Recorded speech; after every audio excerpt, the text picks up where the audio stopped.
Well, it's Let me telling make me sure this YouTube game is reactions are quieter updating. than the sound of your voices, because otherwise people will be like, I can't hear you over the sound of the truck that you're trucking Let's put around the in. music on.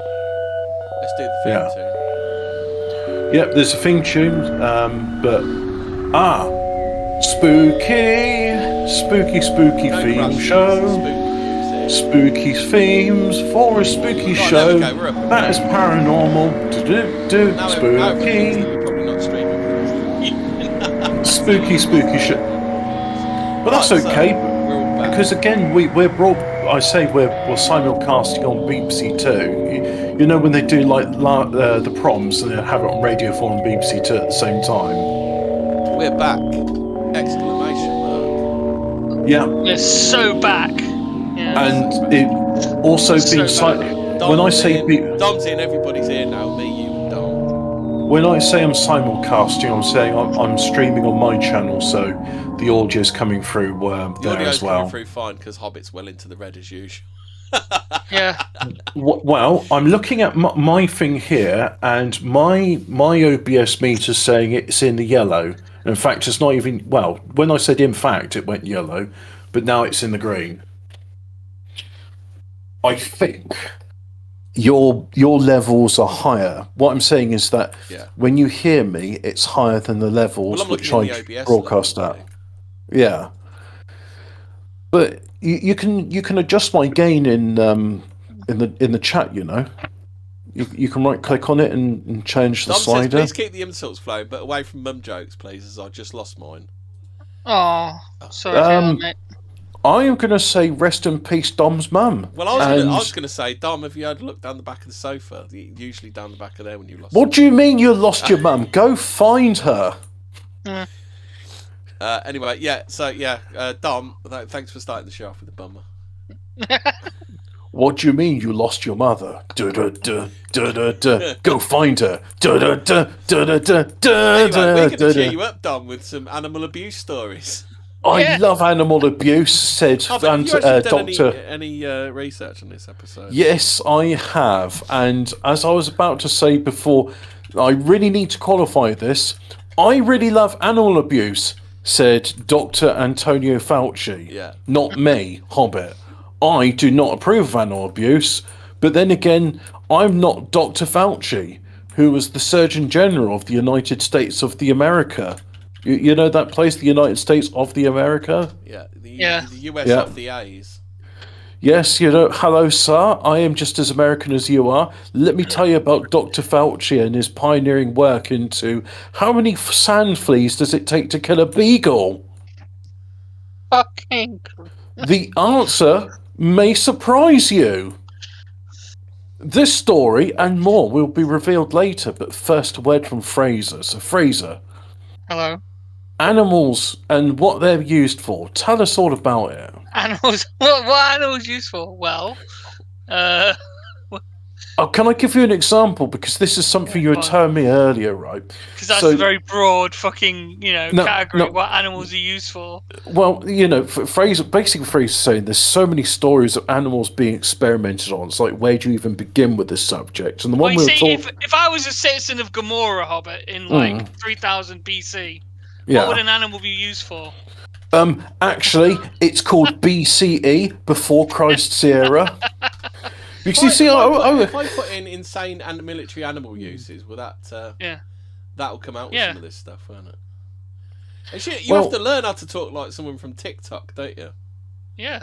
Oh, let me get the cadence right. Yeah. As I was saying to Fraser earlier today, what about some of the stories of animal unaliving? Yeah. Number one, Soviet soldiers in WW2 oh my using God, you sound dogs like this guy who does ghost videos. You sound exactly like him on YouTube.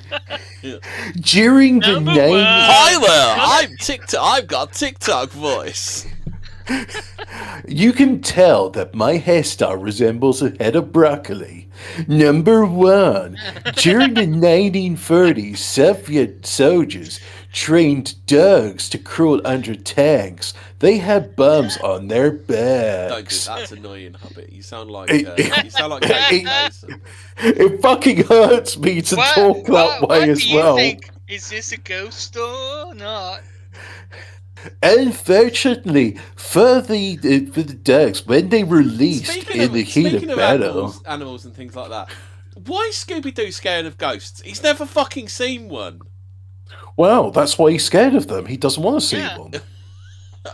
Why does he keep running away? He knows it's Mr. Jenkins that owns the fucking fair. It's like why do you get scared of videos but, at night? Hemi, what if, right? Things? This one time it isn't Mr. Jenkins for the fair. And it really was a spooky ghost. Yeah. And then that's the day when it's like Scooby dies of a heart attack. Yeah. And he's dead. Hey, do you entertain the theory that Scooby-Doo is a post-apocalypse? Why? Yeah, because everything's always fucking wrecked and weird, isn't it? You never see functioning civilization in Scooby-Doo. They're like the last room. Have you seen the new post-apocalypse theory? It's what is it? The Texas Chainsaw Massacre is actually a post-apocalypse film. Because there's apparently if you listen to it at the start, there's weird news reports on the radio. Oh. I don't remember. Number 2. So now we've talked about how. Please stop using TikTok. All right, can I at least explain the thing about the bomb dogs? As I was saying to Fraser earlier today, when we were doing extensive show prep. Yeah. Yes. Now, extensive. the problem, as Fraser pointed out, he says needs to do prep before the show. Well, you see, especially in June because that's Pride Month. Yeah, that's Pride. This episode where OBS is shitting the bed. Yeah. Is brought to you by HelloFresh because if OBS had been using a high fiber diet as provided with HelloFresh, maybe it wouldn't have shit itself. Homosexuals, use code BOTTOMSUP for 10% off of your next 3 or 4 deliveries from HelloFresh. Yes. For high fiber foods from HelloFresh because fecal incontinence, June, Pride Month. Fellow homosexuals, we're proudly sponsored by HelloFresh. Remember, use your code. Homosexuals want to be sponsored by Staples or something for fucking Pride Months, no? So they could staple it shut. Oh dear. Oh no. That's not. That ties into number 2. That reminds me of that really bad joke I heard ages ago. There's 2 gays talking, and one of them goes, he goes, "How's your bum?" He goes, "Oh, shut up." He says, "So's mine. Must be the weather." Oh. So anyway, as did you like that one, Hobbit? You must know the painting one, right? The painting one. The 2 gay men are painting a room. No. And one guy says to the other guy, don't finish yet. I'm just gonna go and get some food or whatever." He comes back and the wall's painted white, and he says, what was it? Fucking. He finished or something. You just absolutely. As Fraser was telling me, it. I know. I can't remember it. I just remember that one. As Fraser was telling me earlier with the story of the dogs and the tanks. Yeah. He said it's very funny, you see, because one thing, the Germans are homosexual, and 2, German tanks and Russian tanks have a significant difference. So I said, "What's that, Fraser? I don't know much about World War II military equipment." He says, "Well, the Russian tanks were diesel engines, and the German tanks were petrol engines. So you see, dogs, they're quite sensitive to smell, right? And the dogs were trained on Russian tanks. So during the heat of the battle." Because dogs don't like. Now, as anybody knows around Guy Fawkes night, dogs don't like the sound of explosions, and they look to hide under where something. So the dogs, frightened by the loud noises and explosions and men screaming, would hide under the Russian tanks because there's that familiar smell of diesel, and then the bombs would explode, unaliving the dog and the tank crew.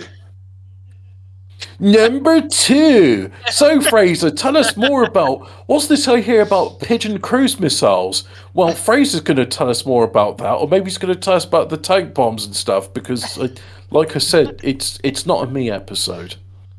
It's a you episode, Hobbit. It's a fucking you episode. Hobbit goes, what I want to do is I want to do about animals during wartime. And then he goes, oh, and then now we get, I've been doing it for 5 minutes. I've had enough now. I thought it's time to... When a black woman speaks, I sit down, listen, and shut up. Especially if it's Jasmine Crockett. Jasmine Crockett recently came out with an absolute banger. The knife that murdered Austin Metcalf. It wasn't a deadly weapon. Now I remember the joke. Oh, now I remember it. Yeah, so the painter guy goes back and comes back and he says, "Oh, I told you not to start without me, finish without me, or whatever." And he said, "I didn't. I farted."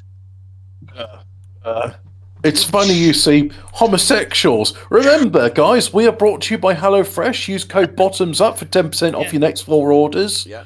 Bottoms up, high fiber foods. Do you want to go back into history? Let's go back into history. Hold on back into the annals of history. Let's go back into history.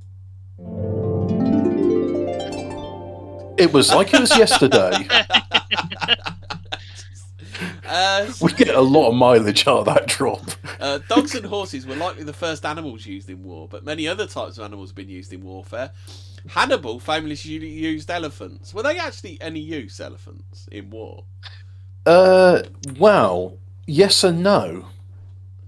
They were a shock weapon, but the thing is, elephants really don't like it when you throw arrows and javelins at them, and then they tend to go mad.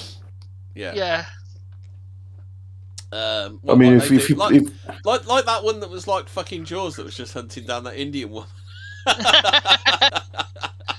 Well, you see, the thing is, like, now elephants have a long memory, and they also have vendettas. And when they get abused by people, like that Hindu woman, they tend to get their revenge on them. You know, revenge is not purely a human concept. So do you think the fall of Carthage wasn't to do with like the Phoenicians or anyone else? It was fucking. It was the elephants. Yeah, they got their revenge. The fall of Carthage, we got the story of like the Romans going in there, sacking it in the Second Punic War, and then salting the earth so that nothing could grow there anymore because they found. Well, they found out the human child sacrifices that were going on to Moloch, which now Moloch is also known as the Brazen Bull. I think the Romans were doing some of that themselves as well, but I don't think they cared about the sacrifice. May have been, but this is one of the things they said. One of the reasons they had to absolutely destroy or delender Carthage. So yeah, the Romans did that. Now it's called a brazen bull, and the idea is like you light a fire in this bull made out of brass, and then you throw babies into it, and then the priests jerk off listening to the screams because that's holy. And which I'm disavowing the SA performed by priests. You don't actually hear the screams because of the way it was created. You actually heard like a bull. It sounded like a bull, didn't it? No. Do you remember that film Immortals, where they actually have a brazen bull in it? They do actually, yeah, I remember. Now here's the thing, right? I'm no sound expert. However, I reckon the sound of screaming voices doesn't sound like a roaring bull. No, it's the construction of the bull's mouth, isn't it? Yeah, I know. They're saying it's shaped like a trumpet and stuff, but I don't buy it. Have you seen that film Immortals, Hobbit? I probably have once. Yeah. It's like when they do that wonderful traditional ceremony, which is called the Mitzvah, and all the men around are shouting and cheering loudly because it's such a wonderful thing, and they're definitely not shouting to drown out the screams of the little child as it's being mutilated while anaesthetic. We can get away from this. Even dead animals have been used in warfare. In ancient times, animal carcasses may have been. I do love it definitely happened in ancient times. Well, maybe may have been thrown into water supplies to contaminate them. More recently, during World War II, British Special Forces considered stuffing dead rats with explosives and dispersing them over Germany. Wasn't there that thing with... No, I believe the US... So they hoped the Germans would gather the rats and dispose of them in industrial furnaces, producing tremendous explosions that would cause catastrophic boiler failures. But the Germans, at the same time, the Germans would go, "Why has this rat got a big slit in it and it's been sewn up? Oh, well, never mind. We'll just throw it in the boiler." Why does this rat look like it swallowed a 6-pack of dynamite? Why is this rat ticking, guys? I don't. Why does this look like a fur covered six pack of TNT? Why is it square? Why is this rat square? Yeah. However, the first shipment of explosive rats was captured by Nazi forces in 1941, and the British had abandoned the scheme.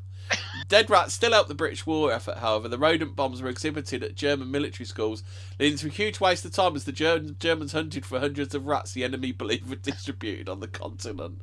So they thought the dead rats, there was like a load of rats down, but the dead rats were like part of the complete amount of rats.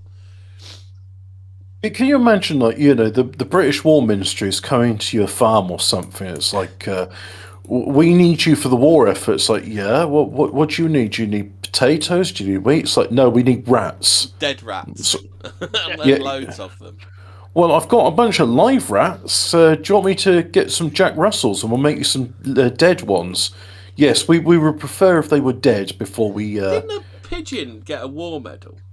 Wasn't there a pigeon that got a war medal? Because they used to use pigeons for...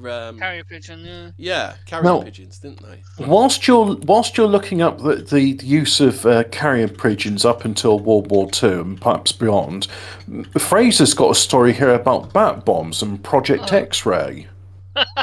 Oh, God. I see what he did there. Yeah. The primary military award for pigeons is the PDSA Dickin Medal, instituted in 1943 by Maria Dickin. I bet she went through fucking hell at school, didn't she? Oh. It's literally Maria literally Dickin, spelled Dickin. She went through hell at school, I'll bet you. Favourite funny name is not Phil McCann. It's the Mrs. garden... Dickin. Sit down, Mrs. Dickin. My favourite name is BBC Gardener's World presenter Gay Search. Gay Search.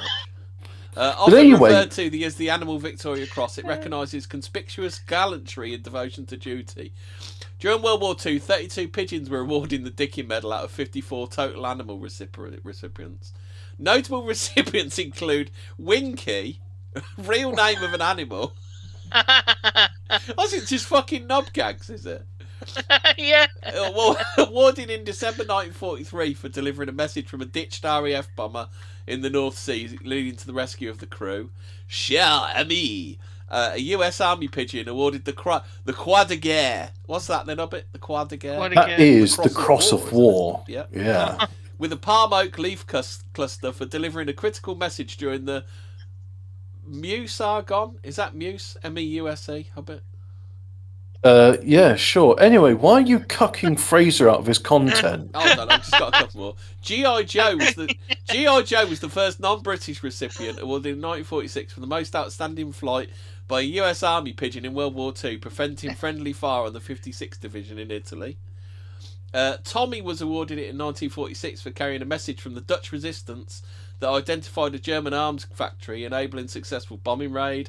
And then Gustav was awarded in September 1944 for bringing the first news of the D-Day landings back to the UK from a ship off the Normandy coast. In the United States, the Animals in War and Peace Medal of Bravery.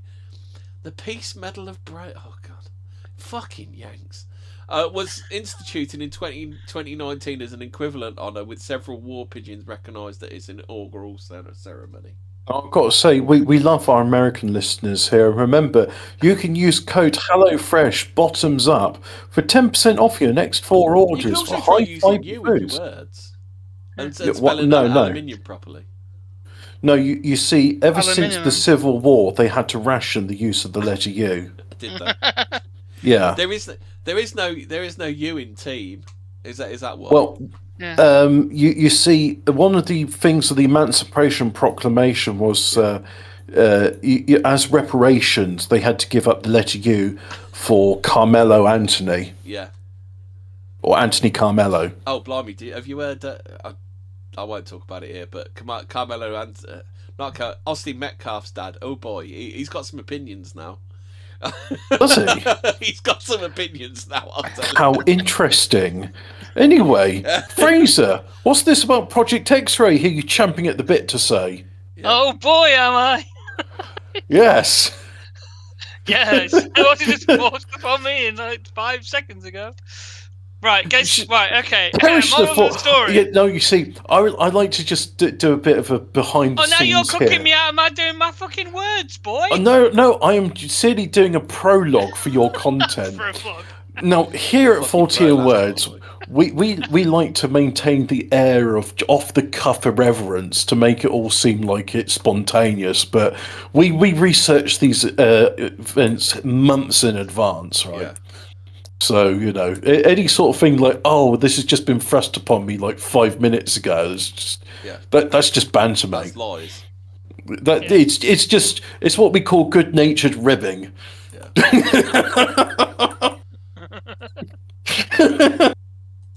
I'm sorry, Fraser, continue. I wasn't even listening, so...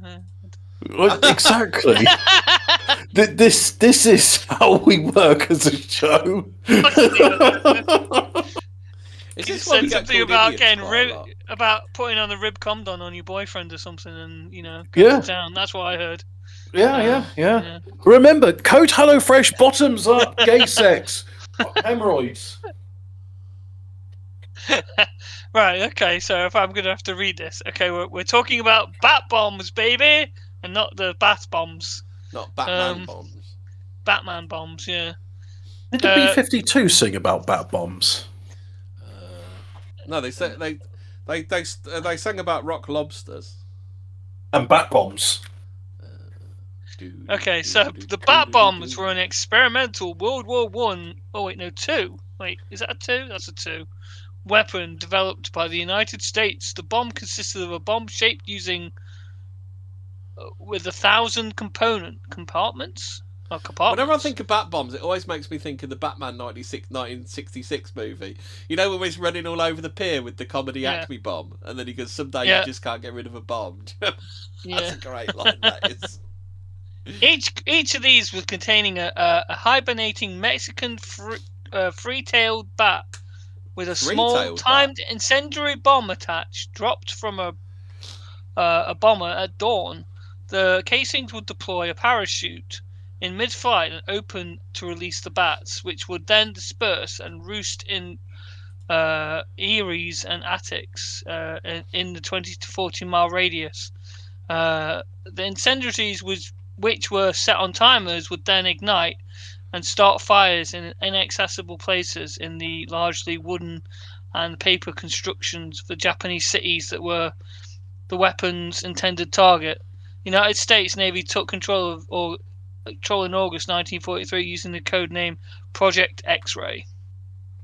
Okay, which has got nothing to do with X-rays. Hobbit, did you know you can send burning pigs at the elephants in Rome Total War? Tom tells. Yes, I do know. If you haven't got access to burning pigs, use lots of javelins. That tends to upset the elephants.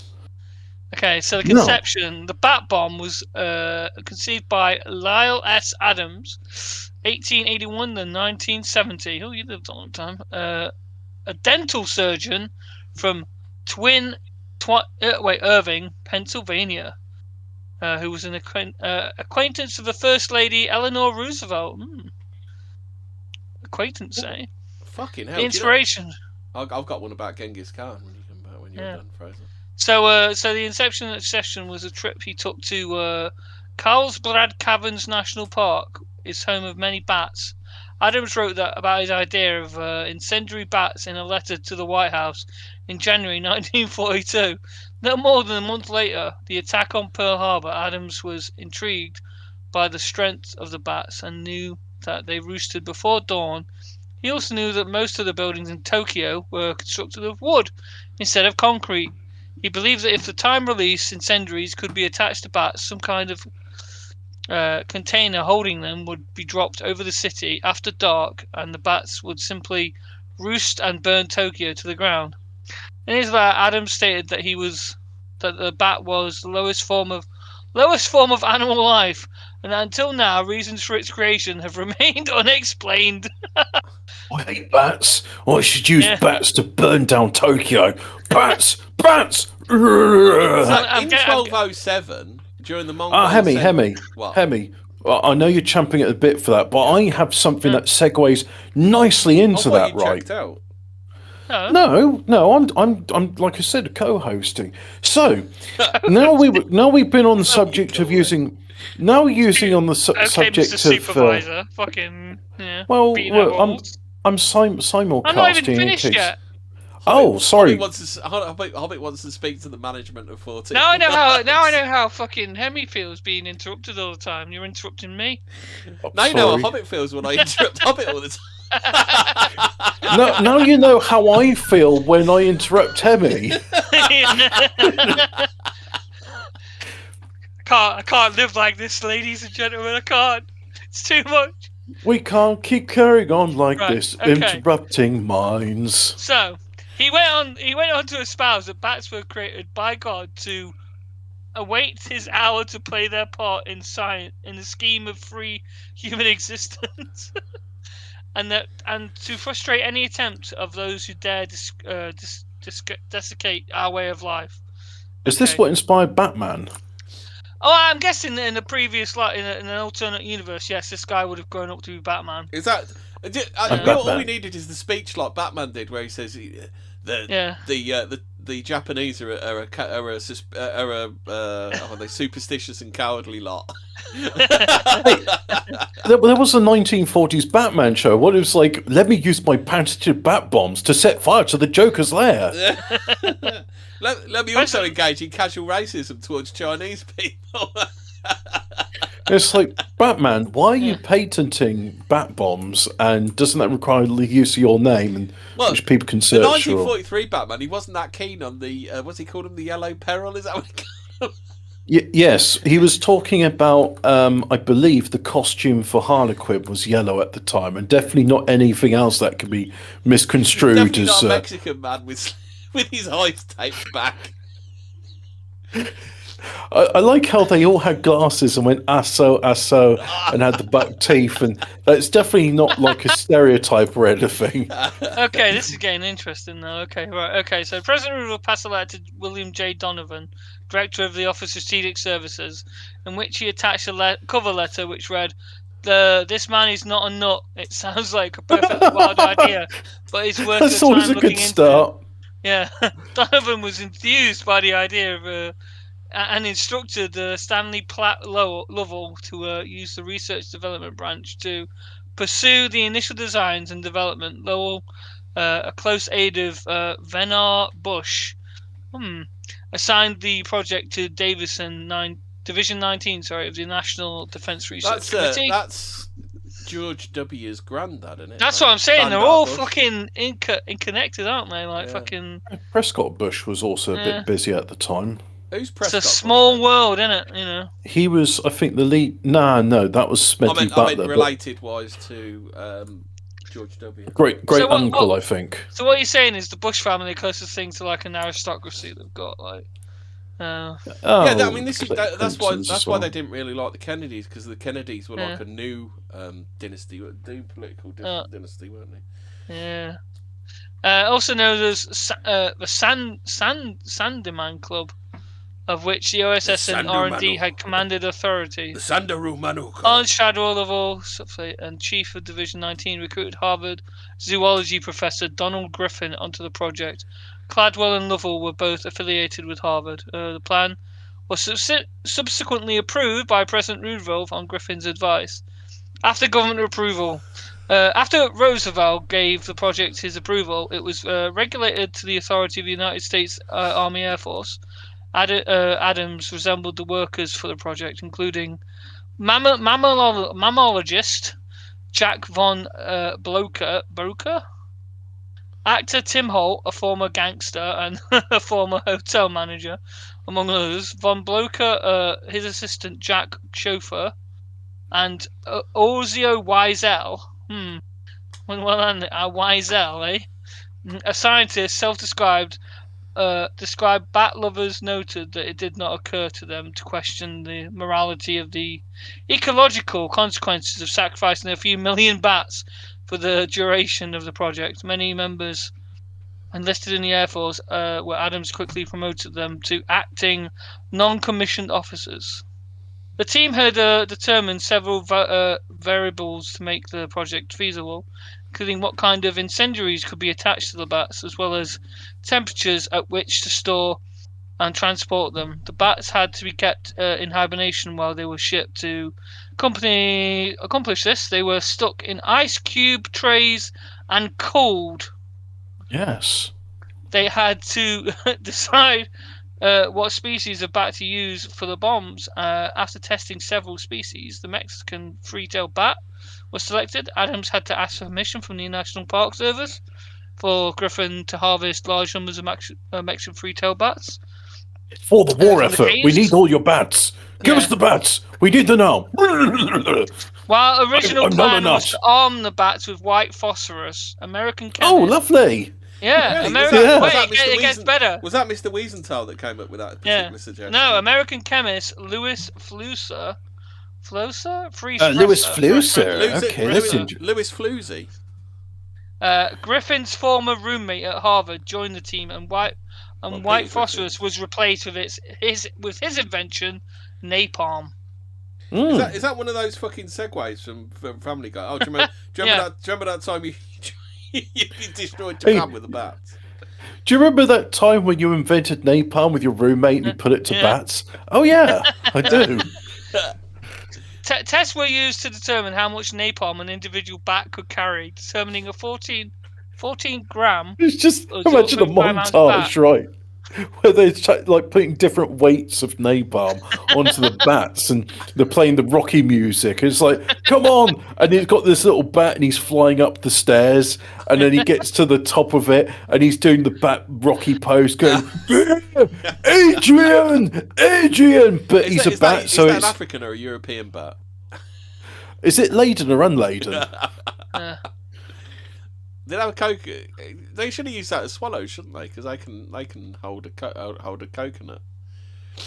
Oh, albatrosses. Yeah. So you got more than one option. Dom says the bushes have gone out of fashion, including the pubic bush of the 1970s. Oh.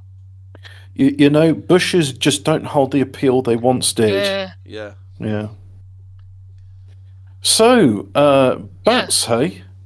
No, well, okay, we're not done yet, Hobbit. We're not done. No? We're still going. We're still on. But wait, there's more. More, yeah, exactly. So the napalm stored in small cellulose containers dubbed H2 units. After trying several attachment methods, they decided to attach H units onto the bats using an adhesive, gluing them to the front of the bats.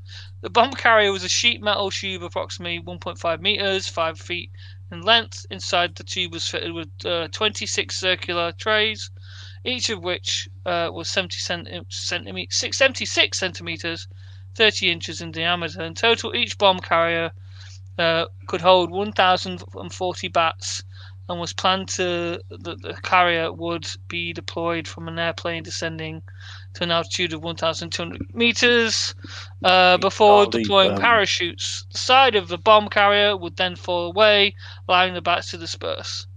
Setbacks and transfers to the U.S. Navy. A series of tests to answer various operational questions were conducted. In one incident, the Carlsbad Army Field Auxiliary Air Base near Carlsbad, New Mexico, was set on fire on 15th of May 1943. When armed bats were accidentally released, the bats roosted under the fuel tank and incinerated. That's strange. With hilarious consequences. Yeah. Following this setback, the project was regulated to the Navy in 1943, who renamed it Project X-Ray. When then it passed to the Marine Corps that December. Marine Corps intowed operations to the Marine Corps Air Station at El Centro, California.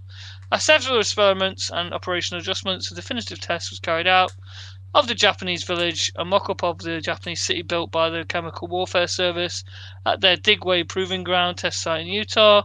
Observers of the test offered optimistic accounts. The chief of incendiary testing at Digway noted, A reasonable number of destructive fires can be started in spite of extremely small size of the units.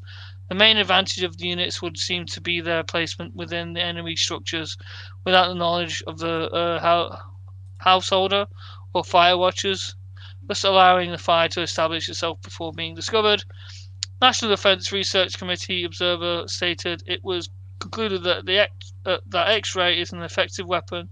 The chief chemist stated that on weight basis, X-ray was more effective than standard incendiary bombs in use at the time. Expressed in another way, the regular bombs would give probability of 167 to 400 fires per bomb load, where X-ray found to give 3,625 to 4,785 fires. I could understand why I think it was the US Marine Corps were very interested in this. Yeah. More tests were scheduled for mid-94, but the program was cancelled by Fleet Admiral Ernest J. King when he heard that it would likely not be combat ready until mid-1945. By that time, it was estimated that 2 million equivalent, or to 35 million in 2024, had been spent on the project. I think they found a more effective incendiary weapon by then. Yeah, I think they did. Well, I found 2 of them, didn't they? And the war by atomic bomb project, so it was. So the reason why we didn't get bats burning Tokyo to the ground is because the A-bomb was invented. Or was it? Yeah. Well, yeah. Dun, dun, dun. Wait, so do you think that the firebombing of Nagasaki and Hiroshima was bats? What if they weren't actually an atomic bomb and it was just a load of bats instead? Yeah. Right, are we ready for another story? That's it. Yeah. Oh boy, howdy! Yes. This is a heartwarming story. This is.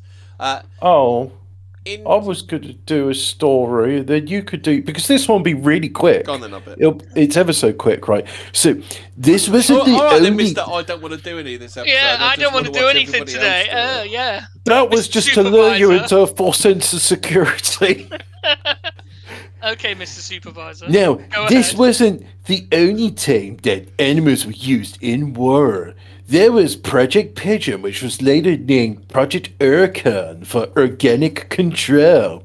Now, interestingly enough, this was proposed by American behaviorist B.F. Skinner. Now, I believe we've covered B.F. Skinner on this episode before because, now, let's do this in a TikTok-friendly fashion. He conducted experiments into child SA and other things. Himself? Yeah, actually, yes, himself. He was doing statistical analysis on. Did he, so he actually used the Pete Townsend defense. No, it's worse than Pete Townsend because, okay, so pigeons aside, B.F. Skinner was like, what if I masturbate a bunch of children from infants up until I don't know what age, was the upper limit, and observe if they orgasm or not, and then I'll write a graph with statistical analysis of boys and girls, and then pretend that it wasn't just him pleasuring himself. And somehow he wasn't, because this was done in the 1930s or 50s or something, and do you hate the defense of? Oh, well, people just used to be like that then. No, they fucking didn't. Well, I don't understand how he did all this stuff and not, get... because I believe in 1950s America, they took a dim view to sexual abuse of children. I don't think in any period of time have they ever taken anything less than a dim view of touching kids. I don't believe any of this. Well, it was the 70s, Jimmy Savile, they were all like that back then. I just do not buy that defence. It's a pretty weak defence, but yet somehow B.F. Skinner was doing all this stuff, and I don't want to say he was getting away with it. If you wear a lab coat, you can do stuff like that. Well, was it the Milgram experiment where they were just pretending these people were getting electrocuted, and the guy in the clipboard said, "Please continue with the experiment." Yeah. Now, the interesting sort of weasel word about "please continue the experiment," at no point did they sort of say to them, "Yeah, part of the experiment is you can not shock the victim." Yeah, that could have been said to them. So anyway, B.F. Skinner said, what if we use pigeons to control a guided bomb? So specifically, it's a glide bomb, so it'd be deployed from a plane. And now, the way I remember it is the pigeons would tap on the screen to go towards a ship, because they were trained, like, if they tap on pictures of ships, they get rewarded with grain. So what we got? The intent was to train pigeons to act as pilots of the device, using the cognitive ability to recognize the target. Well, we just said that, but I've said it in a way that makes sense. So the screen was mounted. All right, so here we go. The guidance system consisted of 3 lenses mounted in the nose of the vehicle, which projected an image of the target on the screen mounted in a small compartment near the nose cone. Oh, I see. So, like, they'd look at the 3 lenses, and whichever one the ship was in, like, the pigeon would start sort of tapping towards that lens. Okay. Because I was going to say that it's not like they didn't have touch screens back then, did they? So I was just wondering how they did it. I'm guessing there was kind of like a lever next to these, and the more they sort of tapped on a lever, the more it would change the glide bomb's ailerons to the flaps to go that way. So what does it say? The screen was mounted on pivots and fitted with sensors that measured any angular movement. 1 to 3 pigeons trained by operant conditioning to recognise the target. So basically they're trained like, look, you tap on the ship, we give you grain. That's what operant conditioning means. Were stationed in front of the screen. When they saw the target, they would peck at the screen with their beaks. They were trained by being shown an image of the target. Peck at the screen with? God, talk about redundant language. Yeah, well, so they've been trained.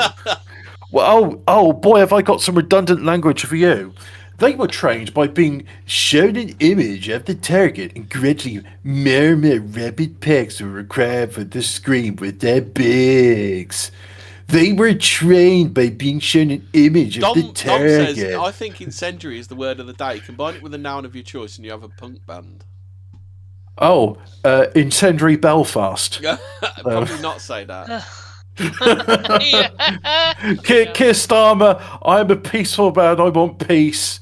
Please no bully, Keir Starmer. Yeah. I think he's actually spoken about bullying in the House of Commons. A lot of people are going to get a lot of bullying.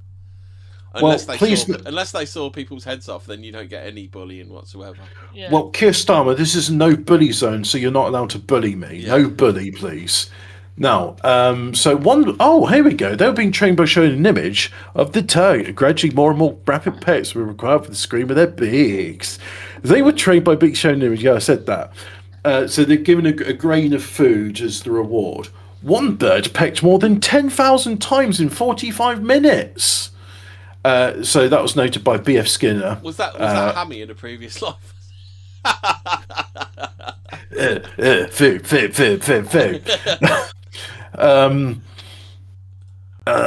As long as the target remained in the centre of the screen would not move, but if a bomb began to go off track, the image would move towards the edge of the screen. The pigeons would follow the image, pecking at it, which would move the screen on its pivots. In the case where 2 possible targets on the screen, Skinner is at least 2 of the birds would be in agreement, and the third would be punished for his minority opinion. Also, it was a census bomb. Yeah. So that would encourage it to... There are 4 lights on this bomb. So each of these bombs, they didn't just have one poor bit of pigeon sacrifice. They had 3 sacrificed pigeons. Well, why sacrifice 1 pigeon when you can do 3 instead? I can kind of understand it. It's error correction because you don't want false positives or false negatives. So if you use 3 pigeons, if 2 out of 3 of the pigeons agree, like, that's the way to go, that's the way you go. Yeah. I always thought, like, it was 2 blokes and a woman, weren't it, pigeon? Do you remember with Stingray, where, like, both Troy Tempest and, was it Phones, the other guy? Was it Phones or Phones? I think it was Phones. I think it was called Phones because, like, a hydrophone. Now, they would both have steering wheels for the submarine, and they could both steer at the same time. And I remember saying to my dad, I said, what happens if Troy Tempest steers one way and then Phones steers the other? He says, well, the sub will split in half.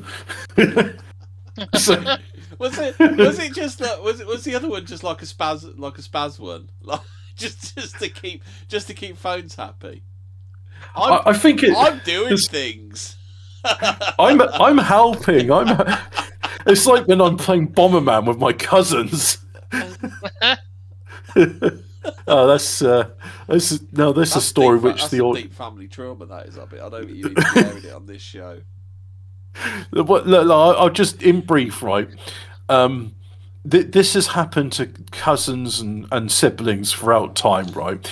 Where you go to like, look, it's your cousin, play with him, and they give you a controller, but the controller's not plugged in, and they say you're playing Bomberman. It's like, look, press the button. You see, you deployed a bomb. It's like, well, you press a button, and like your cousin presses a button at the same time to pretend that you're really doing stuff. And yeah, that was they're like, what if we make a game of this childhood trauma experience where you think you're doing stuff, but actually nothing happens? I'm helping. And that game is called Mixtape, and it's brilliant, and it deserves all the accolades it gets. So anyway, the screen wouldn't move, but the Bomber Golf track, the image would move toward. Yeah, we said that. It's the sensors mixing time. Is everyone going to do like the meme? It's mixing time, and then they're going to re-release it with huge fanfare again. We'll do a petition to say, hey, we were all busy that weekend. Could you please re-release Mixtape? Yeah. The sensor would detect the movement, send signals to control surfaces, which would steer the bomb in the direction the screen had moved. As the bomb swung back towards the target... That's quite high tech for back then, though, isn't it? Because, like, you think about it, like, you didn't even have touch screens back then, did you?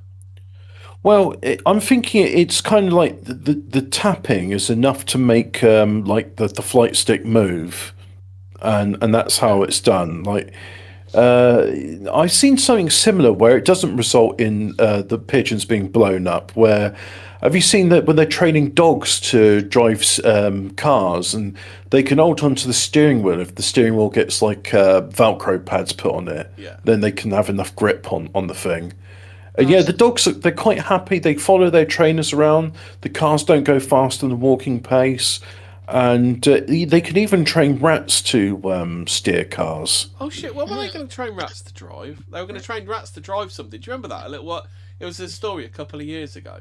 Right, well, that story, I think we're pretty much done with this. Like, so B.F. Skinner, when he wasn't masturbating little children, he was torturing pigeons. And in conclusion, B.F. Skinner, great guy, did a lot of stuff to contribute to psychology and was one of the authors of the first DSM manuals. He also contributed to a lot of psychological damage. Well, you see, you have to get, as they say in the DSM Manual 1, you can't do diagnostic and statistical analysis of psychiatry without diddling a few kids. I am B.F. Skinner, and here's my good friend Sigmund Freud to carry on. Yeah. Interesting thing, psychology. B.F. Skinner, interesting guy. I believe his work is discounted these days, but I could be wrong.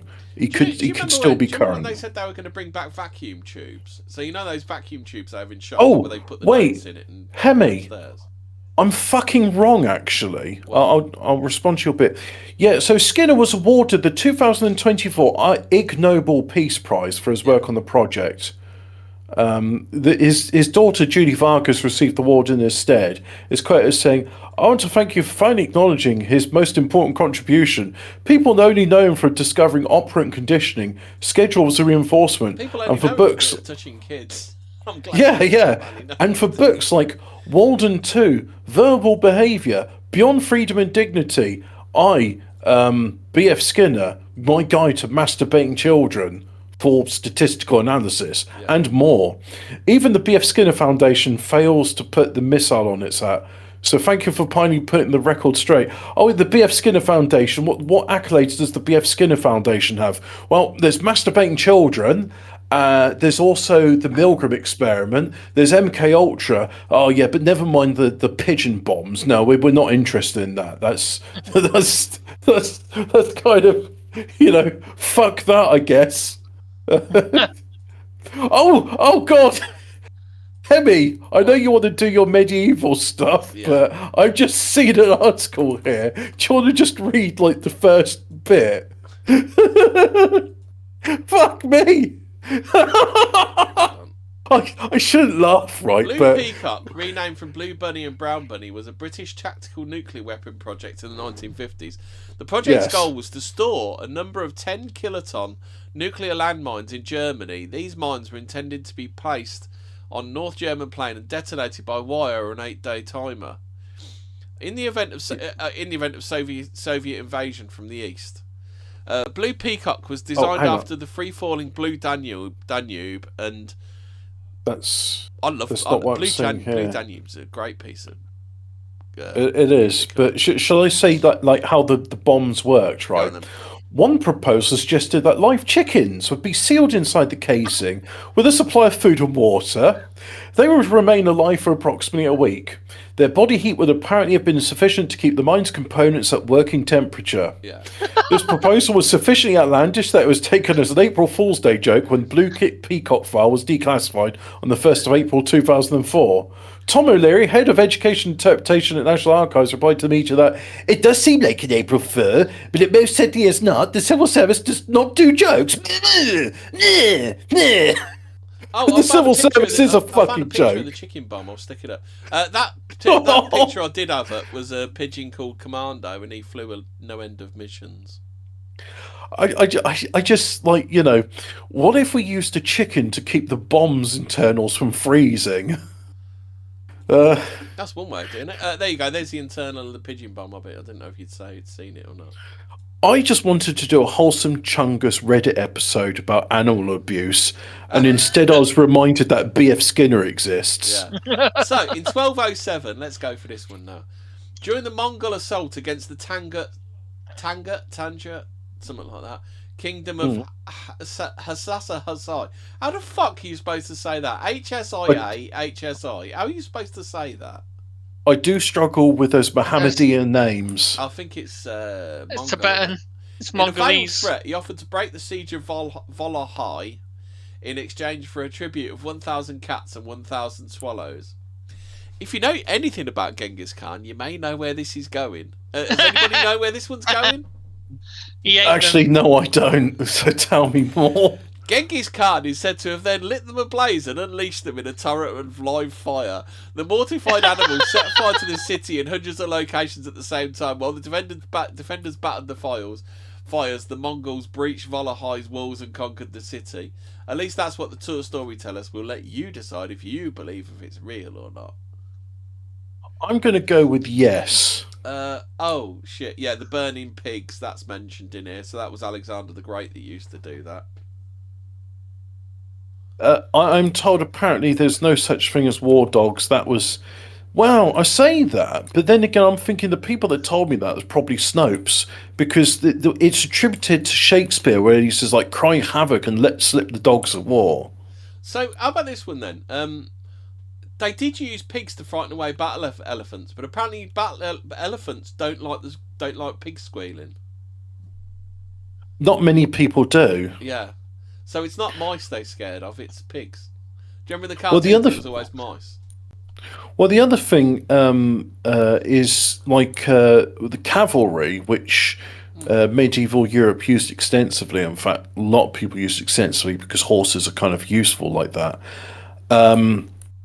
Really don't like the smell and appearance of camels. Yeah. So the Saladin's forces would have camel cavalry, and it would be really disruptive towards armoured knights on horseback. Yeah, because you'd be higher and stuff, wouldn't you, as well? So it would be really. But it's not just that. Like, the horses would physically rear up and recoil because, like, they didn't like the smell. And horses, even war horses, quite skittish creatures. Not sure if you knew that. They well, I mean, did you see that? He did the tank dogs, didn't you? Yeah. Fraser did tank dogs. Yeah. Oh no, you did tank dogs. Yeah. No, you did. You're the one reading out tank dogs. I talked about pigeons and B.F. Skinner and how I dislike him. I don't know whether you mentioned this, but they were initially trying to leave a timer detonated bomb and flee, but the practice was later replaced by an impact detonation technique. How about monkeys? Do you know about monkeys? Were once used as a living incendiary devices? That sounds really cruel and horrible. Please tell us more. In the absence of accurate laser-guided ordnance, monkeys were said to have been employed as live bombs during the Southern Song Dynasty. You know, that well-known animal husbandry nation of the Chinese. conflicts in ancient China. The monkeys were given straw clothing, doused in oil, and set on fire before released into enemy camps. The monkeys would run around in flames, setting tents ablaze and wreaking havoc. A similar tactic was allegedly developed by Chinese forces during the Opium Wars with the British, but was not put into use.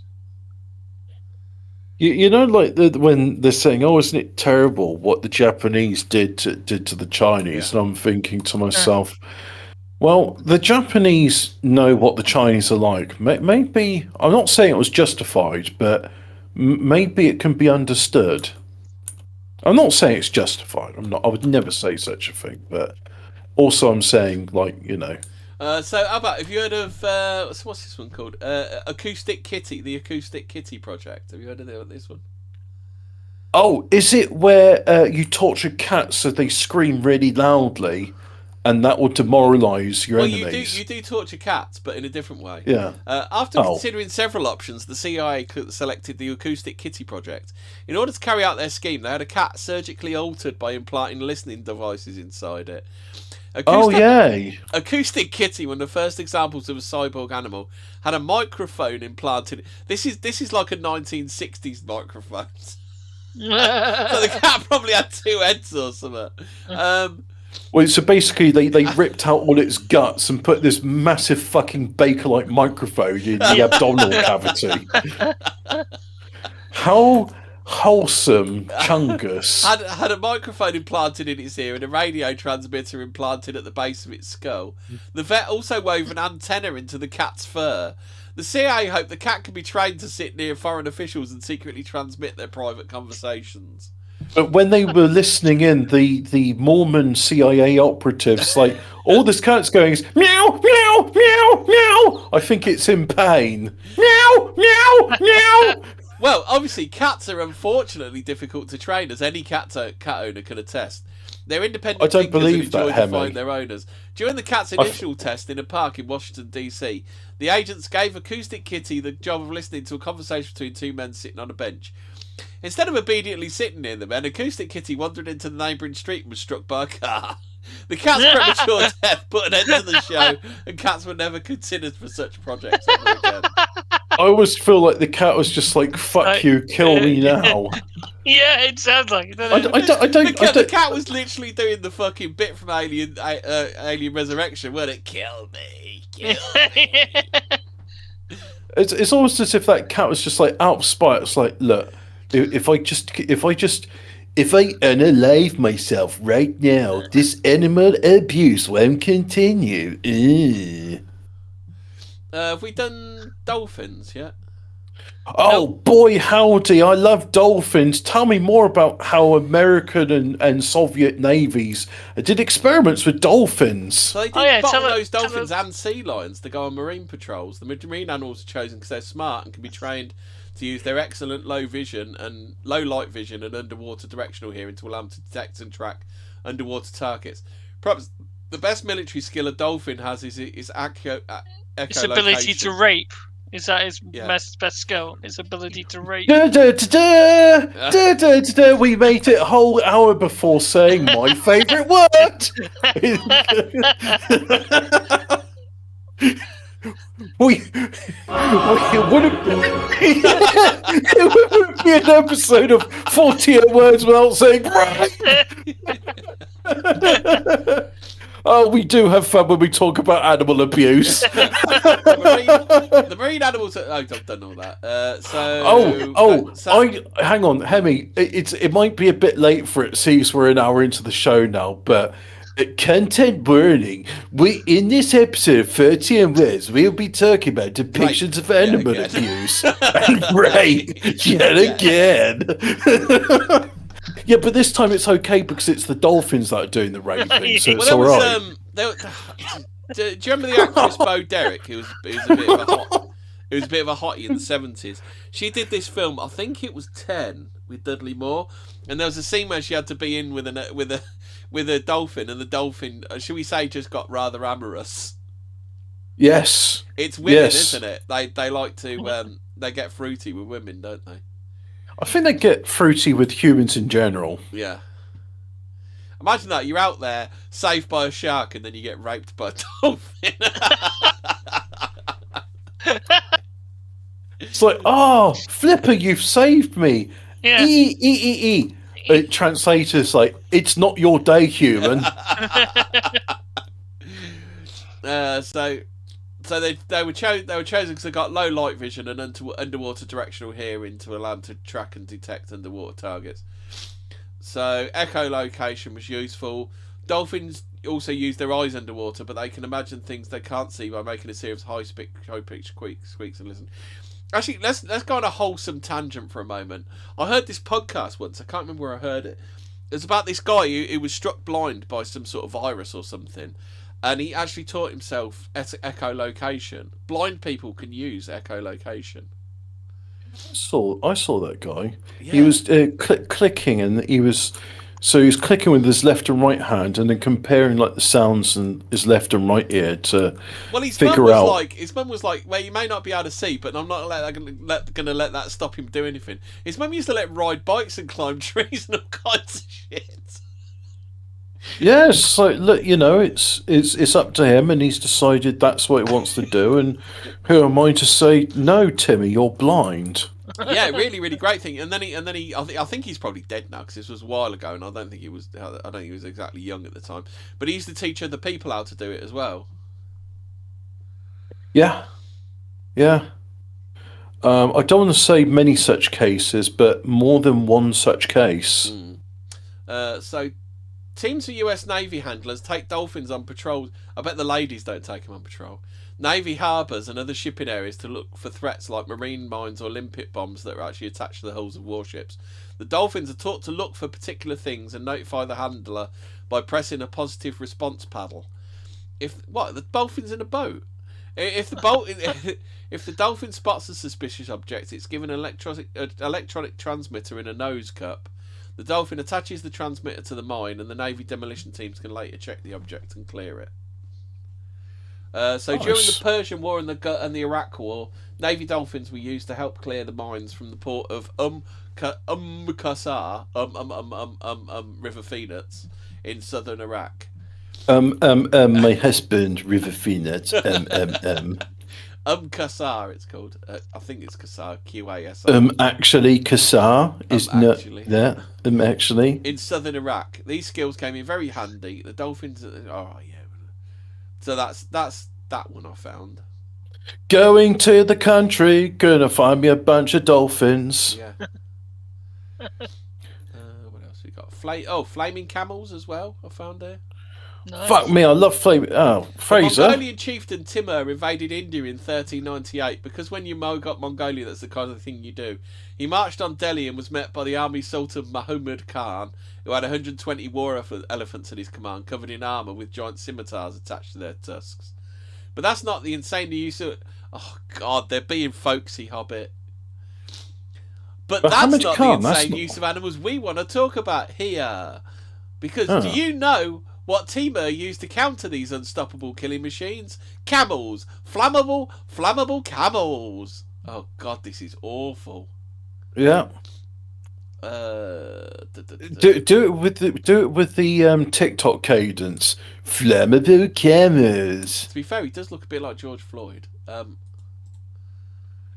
Rest in power. I can't breathe with those massive nostrils. Hobbit. Have a look at the picture. I've just put it in general. Have a look at the picture of that general and tell me he doesn't look like George Floyd. Let's have a look at this guy here. So there's a picture of a camel on fire. There's some picture of elephants from Lord of the Rings. As we've said before, dolphins are arseholes. They're also very good guards. Oh, God, you fucking awful person. His nose isn't as wide as George Floyd's.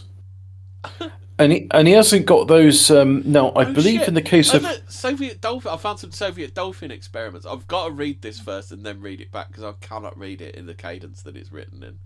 So they did kamikaze ones, and then they taught some to impale enemy swimmers with harpoons, and then some of them were trained to jab swimmers with shark darts, so their syringes full of pressurized CO2.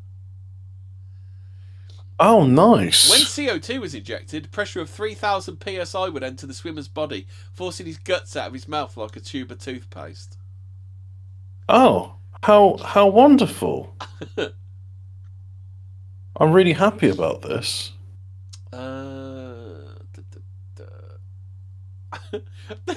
A few years later, the former head of the Navy's Marine Mammal Programme sued Penthouse over an article claiming he attempted to sell torpedo dolphins to Latin American countries. What a turkey parachutes, Hobbit? Do you know about the turkey parachutes? No, this is... So Spanish Civil War, 1936. Where was this? During the war, anarchists took control of parts of southern Spain, driving the nationalists out of their garrisons and into the hills. One group, led by Captain Cortes, retreated into the monastery of Santa Maria la Cabeza. So that's Santa Maria of the Head. Dirty bitch. And that's where the turkeys come. Oh, God, it is awful reading this thing. It's really good content though. But they're being resupplied via airdrops, and somewhere along the line, somebody decided that just using parachutes wasn't good enough for the future leaders of Spain. So after some intense strategizing, pilots began attaching the supplies to live turkeys and dropping them out the planes over the monastery. Turkeys would flap their wings as they fell, slowing the descent while still managing to make their eventual pulverising landing no less hilarious. Once the feathers cleared, the soldier on the ground would have their supplies and a fresh turkey to eat. Laugh all you want, it worked. Yeah. That is awful, isn't it?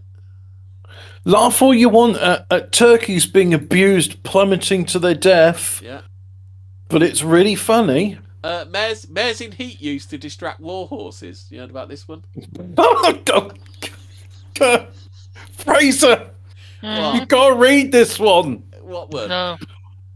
Give Fraser the mares in heat used to distract war horses. Why? He has right up his right up his alley. I think, it's Fraser. No. Do you want to read? God, it's awful. Which brings us to Pharaoh Thutmose III. He was a badass. Oh, God, the writing is awful. Made no less awesome by the fact his name kind of looked like Titmouse.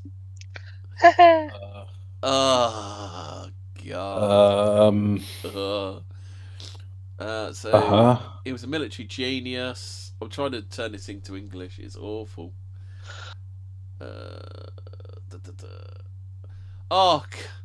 He hatched an idea, basically theorising that no matter what level of wartime mayhem is exploding around in all directions, no penis in history can resist the vagina. Targeting the stallions pulling Egyptian chariots, the king of Kadesh set loose a mare in heat to create a distraction. So he threw out the mare in heat who just completely fucked up the pharaoh's battle formation. I mean, having ridden an ungelded stallion whilst the mares were in heat, I can attest that, he's not going to pay any attention to how hard you're pulling on the reins. It's just like, time for a fucking gallop, hope you can hold on. And the answer is, 8-year-old hobbit could not hold on to a stallion in full gallop, and it's like, at some point I have to throw myself away from this horse, otherwise I'm going to end up getting trampled. And when a horse is in full gallop and you throw yourself off of him, it's quite painful. Yeah. Horses can gallop really fast, and when you're going from 20, 30 miles an hour to 0, it's put it this way, you need to roll a lot, as I found out. How about this one? But during World War II, British intelligence discovered that their German counterparts were using pigeons to transmit messages across Europe. Heinrich Himmler, head of the SS, hilariously declared himself head of the German National Pigeon Society without a single ounce of irony. Well, yeah. Well, what the fuck are you supposed to say? It's like, hey, do you remember how we used pigeons in World War One and they were effective for carrying messages and stuff? Yeah. Well, we're still doing that now. All right. The British needed an answer to this, but none of them had heard of Alka-Seltzer. They created the Army Pigeon Service Special Section. Despite the name, the Special Section contained 0 pigeons.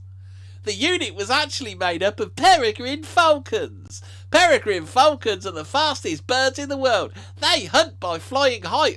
I'm sorry, but the way he writes this just makes me talk like that. They fly, but they fight by flying high, then diving down to catch their prey. In this case, the evil Nazi pigeons, and they un-Nazied them, one peregrine falcon at a time. What else? 10 weirdest military animals. Let's see if we've got any more. 10 kooky weird animals that were in the military. Now, war elephants, winged mercilessly. TSA gerbils. I bet. Know this one? Hey, Fraser, do you want to do that story about Fauci torturing beagles to death? Neither do I. In the 1970s, the Israeli government placed trained gerbils next to airport security checks in order to expose potential terrorists. The critters could detect excess adrenaline, sniffing out threats. Did you know that, Hobbit? Richard Gere was seen sweating. What else have we got? Battle bear. So in 1943, the Polish army adopted an orphan bear cub found wandering the hills of Iran. Wojtek was later trained to carry ammunition into battle and was officially ranked as a Polish soldier. Oh, wasn't he the one which became... wasn't he promoted to corporal in the end? He used to...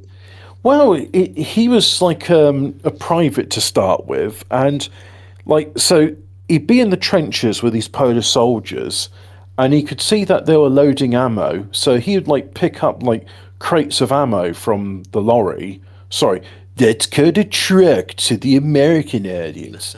He would pick up crates of ammo from the Polish truckazine and give it to the soldiers. No, sorry, hang on. Let's turn soldiers into the Americanism. Or Wojtek would give the ammunition to the warfighters that were Polish. So Wojtek had grown to weigh more than 880 pounds and stood more than 6 feet tall. What's that in new money? How many stones is that? 1.8 meters. In time, he was enlisted as a private soldier in the supply company with his own paybook, rank and serial number, and eventually rose to the rank of corporal in the Polish army. In 1944, Wojtek was sent with his unit to Monte Cassino in Italy during one of the bloodiest series of battles in World War II, where he helped carry crates of ammunition. In his 880 years, Wojtek lived at the Edinburgh Zoo in Scotland, or the 808. The Edinburgh Zoo, for our American listeners. Edinburgh, where he'd been stationed with his adopted supply company at the end of the war. He became a popular public figure in the United Kingdom and appeared on children's television shows. So he's death in 1963. Yes, Hobbit. I've got the weight of Wojtek in Olympic swimming pools. It's 400 kilograms. Yeah. Oh wow. Yeah. Which is equivalent to 400 bags of sugar. Yeah. Yeah. Because we don't we have to put it in new money for the Blue Peter audience. Oh, Roman legions bred their own war dogs from an ancient mastiff-like breed known as the Molosser. They were mainly used as watchdogs for scouting, but some were equipped with spike collars and armour and were trained to fight in formation. What else? So one of the earliest accounts of dogs fighting in battle comes from the early kingdom of Lydia in Asia Minor around 600 BC, where a pack of Lydian war dogs routed and killed a number of invaders. Yeah, the Lydians were interesting. I was looking into the history of gold coins and stuff, and if you look at Lydia is Asia Minor. It's what became Byzantium. The Lydians had coins made out of silver and gold, but they also used an alloy called electrum. Now, it turns out when you're mining silver and gold, they appear in the same they appear in the same places. And if you mix gold and silver together, you get electrum, which also is the world's best, apart from superconductors, it's the world's best conductor. It's more conductive than silver or gold. It's called electrum. So bees, do you know about bees, Hobbit? Bees! Now, I'm not going to come up with any anti-Semitic conspiracy theories, but I am going to talk about here bees. Oh, I was going to say, because there was a bees recently did something which was anti-Semitic. Yeah. So the ancient Greeks and Romans were among many ancient peoples known to have used bees of tiny weapons of war. One of these wasps, they're worse and they're cunts and no one likes them. Attackers would sometimes catapult beehives over the walls of besieged cities, and the defenders of Themyscira. So Themyscira is a real place, Fraser. Yeah. A Greek town famous for its production of honey defeated the attacking Romans in 72 BC by sending swarm of bees through the mines that had been dug beneath their walls. I'm guessing they didn't have many hornets' nests at hand, and that's what, just expediency sake says they're going to use bees. Thousands of bees. The Romans seem to have... Do you remember the cartoon Dr. Bees? No. This is a situation which can be improved with tens of thousands of bees. Did somebody say you wanted cruise missiles filled with bees? Bees! Do we have time to watch? To have especially bad history with bees. In 69 BC, the heptacamids. For those that are wondering, BC stands for bees count. So you're talking about 76 bees count. Bees count. 69 BC's count. Bees count. And C. And C stands for see those bees over there. The bees end with the letter E. Of the Trebizond region, I'm sure they're fucking with me. In Turkey, tricked invading soldiers under the command of the Roman general Pompey by leaving hives filled with poison honey along the route of their march. Chemists now think the poison was a grey anotoxin, which can form in honey. Do you know about this, Hobbit? Yeah, that. So it's pretty nasty stuff, and is that in bee venom? I don't know. It said it can form in honey, which is rarely lethal to humans but makes them very sick. And the heptacamids were able to easily defeat the vomiting, intoxicated Romans. So it must be like. Should we see what grey anotoxin is? Yeah, I mean, I'm guessing. Well, it's they just said it there. It made the soldiers vomit. Yeah. They were vomiting because of the bees. Bees. Here you go, Hobbit. You can read this. You're our science expert. Dr. Bees will read this article about grey anotoxin, something that you can get from bees. Grey anotoxins are a group of closely related neurotoxins named after the Leucophy greyana, a plant native to Japan and named from the 19th century. How did they get that in Trebizond in Turkey? I'm guessing it's like other plants. There's cousins that are related around the world. And it was named after American botanist Asa Gray. Grey anotoxin is also known as andromedotoxin. It's got a whole bunch of other names. Oh, rhodotoxin. There we go. So it's from rhododendrons. Yeah, rhododendrons. Grey anotoxins are produced by rhododendrons. You get them in Turkey? Get rhododendrons all over the place. You can get them in a number of places. Yeah, so grey anotoxins are produced by the rhododendron species and other plants in the family Ericaceae. Honey made from the nectar and so containing the pollen in these plants contains grey anotoxins, commonly referred to as mad honey for bees. Consumption of the plant or any of its secondary products, including mad honey, can cause a rare poisonous reaction called grey anotoxin poisoning, mad honey disease, honey intoxication, or rhododendron poisoning from bees. It is most frequently produced and consumed in regions of Turkey and Nepal as a recreational drug and traditional medicine. Yeah, I've read about mad toxin before. It doesn't sound too nice. Mad honey, yeah. Oh wow, a voltage-gated sodium channel with group 2 receptor sites domains highlighted in red. That is a lot of stuff going on there. Mechanism of actions. It interferes with voltage-gated sodium channels located in the cell membrane of neurons. So, in other words, it scrambles up your brains. It binds to approximately 10 micromoles, 10 micro M. I don't know what M stands for. But of the group 2 receptor site located in segment 6 of domains 1 and 4, other toxins that bind to the include alkaloids, vetrogene, bactrotoxin, and aconitin. No idea what those are. Experiments using squid axonal membranes indicate sodium channel binding likely occurs on the internal. Oh, we experimented on squids with bees. Just an excuse to say bees. Clinical effects. Although mad honey used in traditional medicine in Turkey, the majority of granulotoxin poison occurs in middle-aged males who use the honey for perceived sexual enhancement.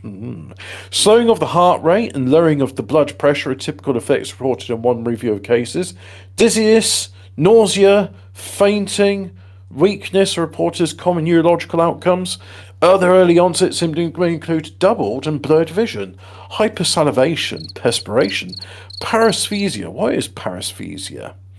Oh, paresthesia in extremities. May feel like numbness, and around the mouth. In higher doses, symptoms include loss of coordination, severe and progressive muscle weakness, electrocardiographic changes of bundle branch block or ST segment elevations are seen in ischemic myocardial threat. Is this just a thing like whenever you go on Wikipedia now, they're just going to make you swallow a thesaurus of medical terms? Yeah. A nodal rhythm or Wolff-Parkinson-White syndrome. What is Wolff-Parkinson-White syndrome? Wolff-Parkinson-White syndrome is something to do with the heart. Heart arrhythmia. The primary mediator of granulotoxin is pathophysiology. Anyway, what's this got to do with torturing animals to death or sometimes not to death? Yeah. We were talking about animal abuse, not granulotoxins. Yeah. We didn't want to talk about boring stuff. No, we want to talk about animals getting abused by Dr. Antonio Fauci. I know you're champing at the bit, Fraser. You want to tell us about what Dr. Anthony Fauci's done to these poor defences. Why beagles of all things? That's what I want to know, Fraser. Of all the dogs, why don't you tell us about it? Why don't you tell us about it, Robert? Well, why can't he experiment with pit bulls? I mean, do you think anybody would give a shit if he was torturing pit bulls to death for sand fleas? Probably, yeah. Oh, actually, there's probably quite a few people who'd be upset if he was torturing pit bulls to death. But I'm probably saying, probably not as many people that are upset that he was torturing beagles to death. I mean, call me fucking biased here. Call me a dog supremacist, but I think beagles are superior to pit bulls. I mean, I've never heard of somebody that's been bitten to death by a beagle. You know what? Because I know. I'm going to say to Grok, why are beagles used in animal experiments like the one Dr.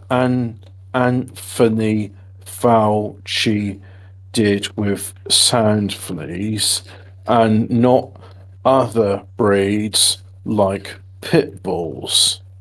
Let's see what Grok says about that, because he's going to search for me. Beagles are the most common dog breed used in biomedical research and toxicity testing worldwide, primarily due to practical, historical, and behavioural reasons, not because they are biologically better for modelling human disease than other breeds. Oh, I like it. It's like, hey, let's try out these poisons on some dogs. Hey, beagles, you're really cute. Let's give you some of this nicotine derivative.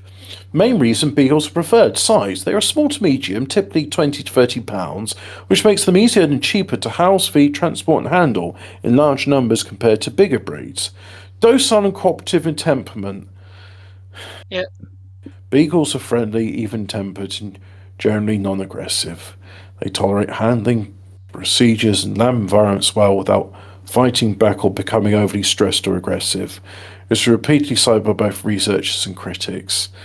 I can't make funny jokes about that. It's not as if it's bees. Historical precedent and breeding infrastructure. Beagles are already widely bred in the US and UK for hunting. Dedicate what? Like they're hunting the dogs? No, they use the dogs for hunting. Yeah. Dedicated lab breeding lines were established decades ago, providing standardized, healthy, purpose-bred animals with known genetics and health histories. The standardized model reduces variability in experiments. Regulatory and practical standards. Many guidelines and historical data are based on beagles, so switching breeds will require new baselines. Other factors include the pack-oriented nature, the adaptive group housing, and relatively predictable responses in toxicology studies. Pit bull type dogs were historically bred for strength, tenacity, and gameness, which is persistence in confrontations. In a lab setting requiring repeating handling, restraint, blood draws, dosing, or invasive procedures, this would make them far more dangerous to staff and harder to manage humanely. Beagles are chosen because they're forgiving and quiet.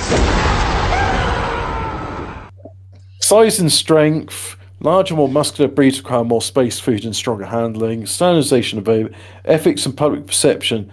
Labs prefer uniform, purpose-bred animals. Stronger breeds would likely lead to more incidents and welfare concerns. Sorry, it's not sandfly, it's sandflies. These refer to the NIAID funded or related studies in Tunisia involving beagles to research leishmaniasis, a parasitic disease transmitted by sandflies. Some involve exposing dogs to infected sandflies to test vaccines or drugs. Controversial details like heads in mesh cages were widely publicised by groups like White Coat Waste Project. There was debate over the exact funding attribution for specific protocols, but beagles are staffed for such parasite vector studies.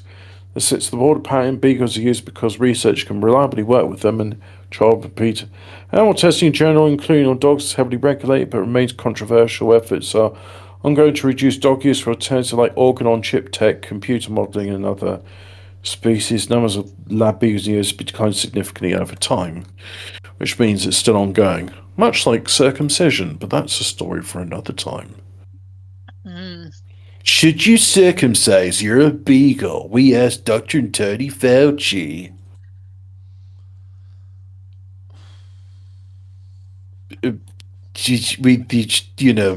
Circumcise your beagle for medical experiments. So he's still alive. I'm just putting some new, changing the whatsits around. No, Hemi's got a dog. It's not a beagle, but are you thinking to yourself, no, sorry, that's very gauche of me. I'm just changing the soundboard. Oh, I got you. There was one I was going to put on, but I've completely forgotten what it was. No, I can't think. Oh, what if we get a bunch of... Oh, no, I can't even say this. A bunch of animals crying out in pain. That'll be a wonderful thing for the soundboard. Hey guys, here's top 10 animals that have been abused by Dr. Fauci. Number 1, beagles.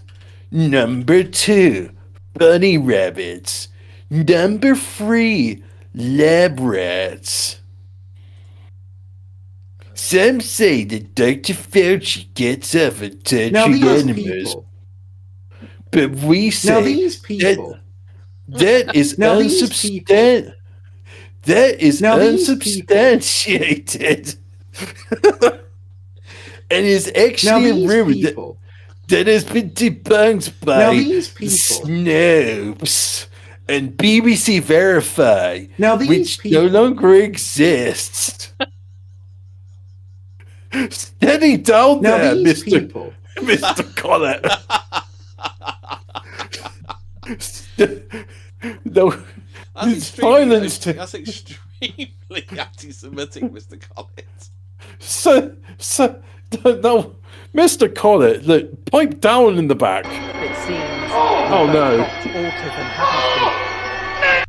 Autism Fucking paid what, 20 grand a year to be a fucking knobhead? Now these people. What's this one? Jelly tits ash. Oh yeah.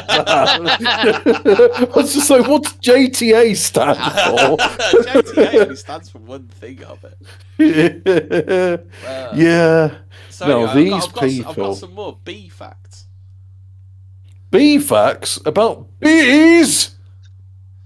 In the Battle of Tanga in German East Africa, now Kenya, during World War One, both the invading British forces and the defending Germans were attacked on the battlefield by swarms of angry bees, which caused the British attack to fail when a swarm drove off one of their infantry regiments.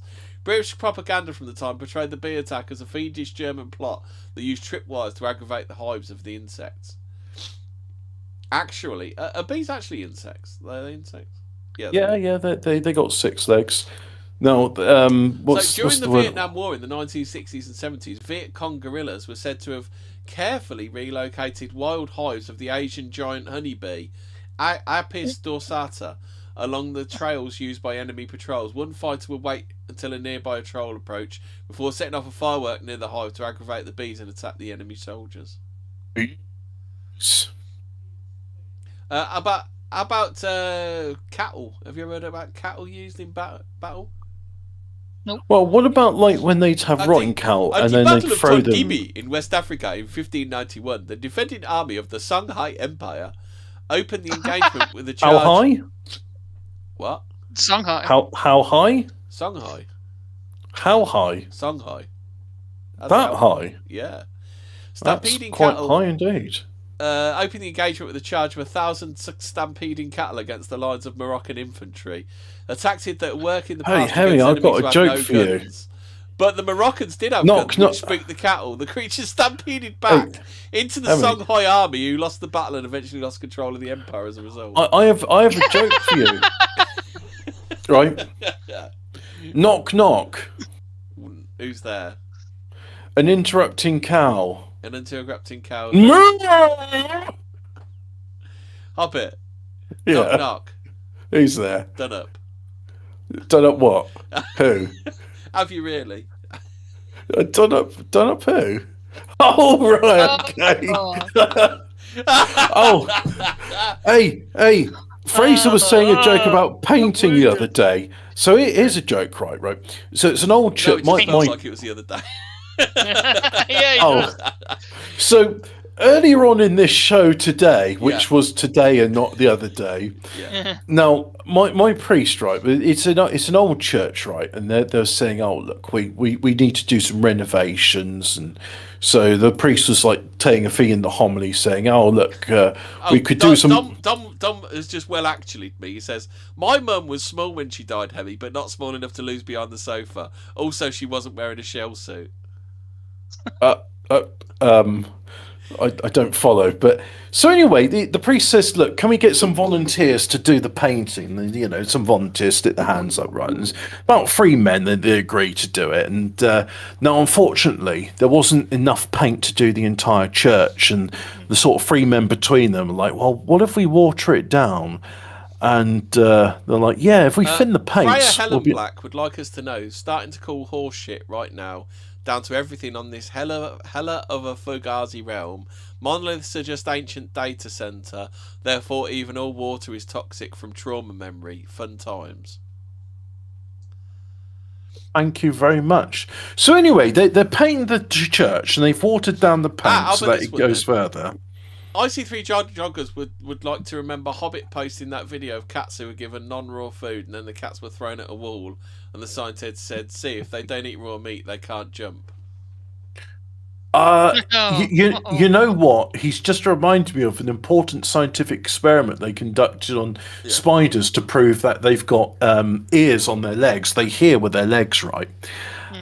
So the way that it is, right, they detect sounds with their legs. So they bang the table in if they don't run off. Yeah, and so you see, if you bang a table, the spiders run away because they hear the noise of you banging the table. It's always a loud noise, better run away. Yeah. Now, if you surgically remove the spider's legs, surgically with precision, unlike what Dr. Antonio Fauci did, the spiders no longer hear the loud noise and they stop running away. Therefore, science has proven that they hear with their legs. So anyway, free priests, right? No, not free priests. Free volunteers. They're repainting the church. And they keep like thinning the paint more and more because they just realise, like, look, even though we thin the paint down, it's not going to go that far. We have to do more and more coats. And the priest's like, oh look, I'll go and get some more paint, right? And so he's like, oh well, I won't be able to afford much because the collection wasn't that great. And he talks to this guy in the paint shop, and he's rich, and he just says, "Oh look, Father, I'll get this paint for you." And it's, "Oh, it's brilliant, really, thanks. So how much?" So, well, I need probably about like 20 litres because there's a lot of church to paint. So anyway, the priest, right, he gets back into the church and he's celebrating, and he says to the 3 volunteers he paints, he says, repaint, fin no more. Yeah. Because they can repaint the church. Anyway, and they don't have to fin it. The Welsh buccaneer Henry Morgan. Hey, we all laughed at Fraser's gay sex joke with the farting cum on the wall. Remember, use Hello Fresh code bottoms up for 10% off of 4 free meals. High fibre meals. Henry Morgan, who was later Sir Henry and the British governor of Jamaica, led an army of 1,000 pirates and freebooters to attack the Spanish colony of Panama City. The Panamanians had only 1,200 troops to defend the city, but they also deployed a herd of 2,400 wild cattle, which they planned to stampede into the pirate army. But the pirates stationed themselves behind a patch of swampland, which made the Panamanian cavalry and the cattle charges impossible. The wild bulls were finally released late in the battle, but the pirates managed to divert the stampede by waving rags at the charging bulls and eventually shot down all the poor beasts with muskets. Morgan and his pirate army went on to capture and sack Panama City, which burned down a few days later and after several mysterious fires broke out. It was rumoured that Morgan himself ordered the city burned, so his drunken pirate army would be forced to move on somewhere else.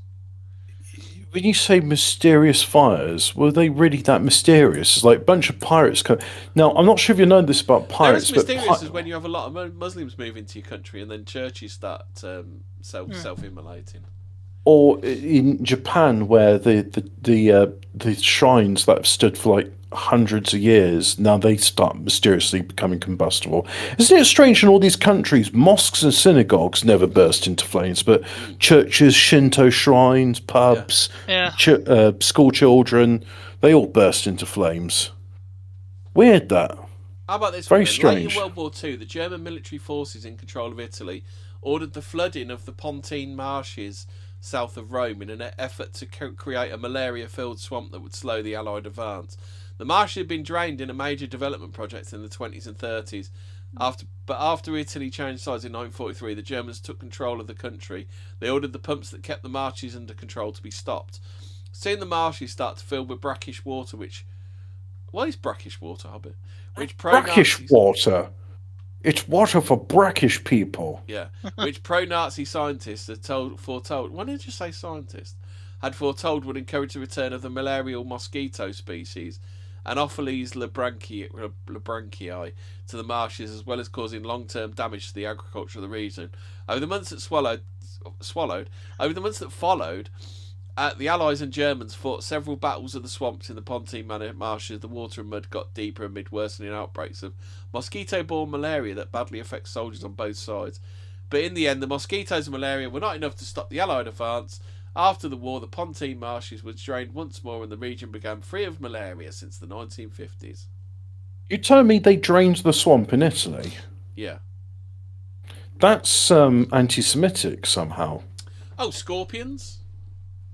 Yeah. Roman armies faced an enemy even worse than bees when they besieged the Etruscans at the city of Hatra near Mosul in modern day Iraq in 198 BC. Before bees.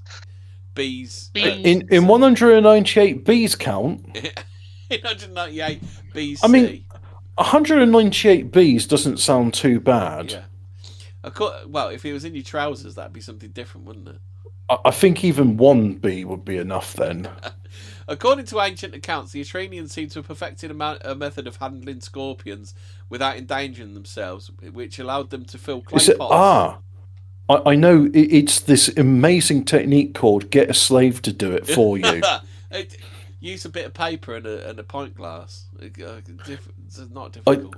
The way I did it, because growing up in a place where there was scorpions, which was not a very the small ones are more poisonous, aren't they? The bigger ones are less poisonous. Yeah. The big ones are like a bee sting, aren't they? Whereas the little ones are poisonous.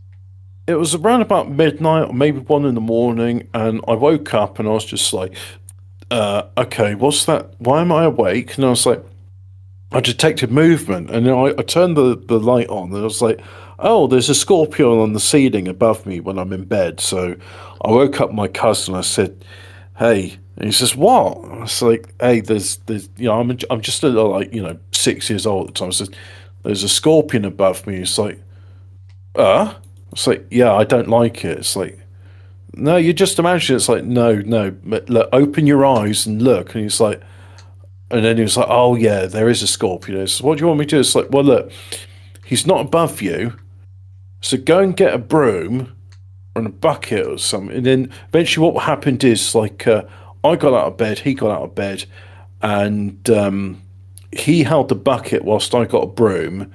And the idea was that I was going to knock it into the bucket, but instead it went on the broom. And then it started running towards me. And so I dropped the broom and screamed, and everybody else woke up. And my grandparents weren't too pleased about me screaming at 3 a.m, whatever it was. And I was like, yeah, I was scared. I don't want a scorpion to be above me. So anyway, they filled a load of clay pots with dozens of scorpions. Bees? Threw it onto the scorpions. Romans. The insects fell into the Romans' eyes and on all the unprotected parts of their bodies, wrote Herodian of Syria during the 3rd century AD. Digging in before they were noticed, they bit and stung the soldiers. The hot climate and disease among the attackers did the rest. The Romans eventually had to give up the siege of Hatra. That's horrible. I mean, you know, in war it's pretty nasty because people get maimed. Hobbit, see, what you should have done is the Etrenians handled the scorpions by spitting on their tails, which only puts them out of action and allows people to pick them up. Yeah. Hey, cousin, watch me as I hock a loogie 8 foot up at the ceiling. Just you and your cousin spitting at the ceiling. I'm going to spit on the scorpion and hopefully catch on the tail, and it won't just drop down on the ceiling and sting me in the fucking eyes. just your grandparents the next day going, "Why is there a scorpion running around the house that's covered in phlegm?" And why is our grandson? Why does he look like a pumpkin that's fit to burst? Because I got stung in the face by a scorpion. Oh yeah. Obviously, the other thing we haven't spoke about is the space race, have we? Oh boy, howdy! Dogs in space and monkeys and what have you. So the first animal flight, actually it's not an animal, was a flask filled with fruit flies, which reached an altitude of 68 miles on a US test flight. Nice. The flask of flies descended by parachute and they were recovered still alive. Oh, wonderful. I'm sure the scientists were really pleased and not disappointed in the slightest. Yeah. And those flies went on to eat beagles for Anthony Fauci. Well, they're fruit flies. They went on to eat bananas that were left out for a couple of minutes. Mice, frogs, guinea pigs, dogs and monkeys also earned their astronaut wings in the years that followed. A rhesus monkey named Albert became the first primate at space in 1948, also aboard an American V-2 rocket.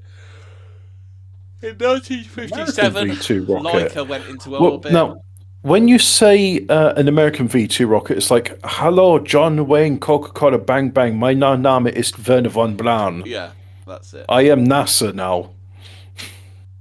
America's most famous animal astronaut was Ham, the first hominid in space. Oh, the monkeys. Like, I'm a monkey, deal with it. Who flew in a prototype Mercury capsule on a Redstone rocket in January 1961. Ham was selected for the flight from more than 40 prospective astro chimps by US Air Force scientists. He'd been trained to pull on levers in response to flashing lights, receiving either banana pellet treats or mild electric shocks. Nice. The training experiments were repeated in flight without the shocks to see how his performance was affected. Ham flew for almost 17 minutes in a suborbital flight before his Mercury capsule splashed down in the Pacific Ocean. The chimp suffered only a bruised nose during the journey and carried out all his lever pulling tasks only a fraction of a second slower than on Earth, showing that humans too would be able to endure the stresses of spaceflight. Ham's historic and that monkey was later. Yeah. I'm going to do an Ian here. That monkey later on got bummed to death by Michael Jackson. Mules. Let's see what we got. Mules. Roman legionaries were allotted 1 mule for every group of 8 soldiers who shared a tent together to carry their belongings and supplies. In 49 BC, Julius Caesar began his rebellion against Rome by crossing the river Rubicon in a carriage drawn by a team of mules, which had been borrowed from nearby bakeries so that Caesar could travel without raising suspicions. That's interesting you mentioned that, because now, no, okay, so do you know much about like the Reformations and the Roman legions? No. So before the Roman army, before it was a professional one, it was kind of like the duty of all citizens to be part of Rome's armies. So you'd have your hastati, which were like your free citizens, and they would have like basic. Well, no, the soldiers that were pressed into service and were too poor to afford like proper armor, they were the velites. Velites, they were javelin men. They were skirmishers, and then the ones which could afford basic armor and a sword, they were the hastati. The principes were the veteran soldiers with better armor, and then the proper veterans were called the chiari.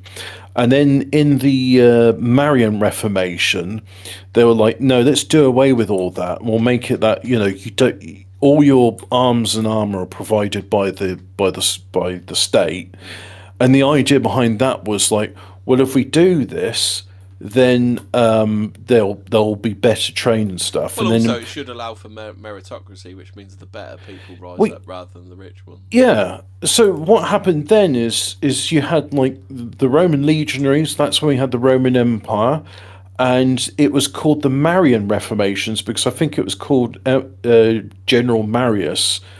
And the legionaries were also like disparagingly called Marius's mules because the legionaries were expected to carry all of their equipment on their backs. And funny enough, like I believe the amount of equipment the Roman soldiers were carrying on their backs was about 30 kilograms, and it's been like ever since antiquity, like all armies have understood that the most amount of weight you can have a soldier carry without getting like unduly exhausted is 30 kilograms, no more. So, Marius's mules. Have you heard about this one then? Apparently moose were less successful in warfare. In the early 1900s, attempts by the Swedish army and Russian army were made to domesticate the moose. The idea was that the moose could trek better through deep snow than any other domestic animal at the time. The moose, however, proved to be more of a hazard than a help in battle. As the moose's natural instinct is to hide overpowered their training to state. What the fuck? The natural instinct to hide. Their natural instinct to hide overpowered their training to stay. There's a contrast in there. Domestication of the moose was pursued by the Swedish army until the Soviet-Finnish War in 1939. The Russian military abandoned the idea when World War II began, as the moose was still not prepared. What's the collective noun for moose? Mises? Mooses? Hey, leave a comment in the chat. What is the collective noun for nooses? What is the collective noun for nooses, and how would Dr. Anthony Fauci torture them? Japan used insects as weapons in World War II in order to infect China with cholera and plague. Japanese air. Wow, that's amazing. Now, in unrelated news, have you heard about these Lone Star ticks with alpha-gal and how like instance of alpha-gal infections have skyrocketed in America? No. All right. Well, there's these ticks, and they've got alpha-gal, which makes you allergic to meat. How about this one? Records describing the siege of Jimmo in 279 BC in eastern China tell a commander frightening and subsequently defeating invaders by dressing up 1,000 oxen as dragons. The dragons were released at the enemy camp in the middle of the night, causing panic amongst surprised soldiers. Moo! Moo! Oh no, that is sound of dragon! A dragon moo like an oxen. Oh, that mighty dragon! Look at the fire breath coming out of his mouth. It's like, how about this one? In World War if dragons weren't real, those soldiers wouldn't be afraid of some moose in a fucking skirt. In World War I, trained parrots that were is positioned. true. positioned on the Eiffel Tower in order to warn against incoming aircraft. Problem arose when it was found that the parrots couldn't tell a German plane from an Allied one. Just fucking talking. Considering that people, like even autists like myself, struggle to tell the difference in silhouette between a de Havilland Mosquito, a Hurricane, a Spitfire, or a Messerschmitt or a Heinkel. Maybe like it's harder to teach these sort of things to parrots. Possibly. Yeah, so weird things done with animals. Lone Star ticks. Now, here's an interesting thing, and I'm sure these are just unrelated coincidences, but I'm going to just say them, and we'll just say it's an interesting coincidence. Now, as we all know, friend of Anthony Fauci is Bill Gates, and Bill Gates is very interested in his artificial meat labs. He's like, oh, I've got this vat-grown meat, and yeah, it's more expensive than meat, it doesn't taste like meat, but I'm going to call it meat. And he says, bonus, if you're allergic to red meat because you've contracted alpha-gal, then you can still eat my artificial meat because it doesn't trigger the allergen, which I just find is an interesting coincidence because the Bill and Melinda Gates Foundation have been breeding hundreds of thousands, if not millions, of ticks. Now, these Lone Star ticks, they're not necessarily bred to be infected with alpha-gal, but some swivel-eyed conspiracy theorists would say that that is precisely what's going on, and they're being used as a biological weapon to poison people to make them allergic to red meat. But again, just a coincidence, and I'm not saying that's happening. Bill Gates, please don't bully. In 2010, a former version of the 1st Battalion Yorkshire Regiment, who were based in Munster, Germany at the time, welcomed visitors at the camp gate with some furry and sometimes disobedient recruits. Ferrets in Fal and Quebec were a gift to the battalion by a farmer near their base. During the First World War, ferrets would be used when there were food shortages.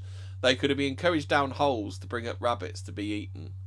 And obviously, as you know, if you eat rabbits are like celery. If you eat a rabbit, it's got no calories and no. Yeah, if you eat a single rabbit, you will die instantly. Yeah. Rabbits are like the dark crystal when it sucks all the life essence out of the Gelfling. As soon as you bite into the rabbit, that's what happens. The life force leaves your eyes.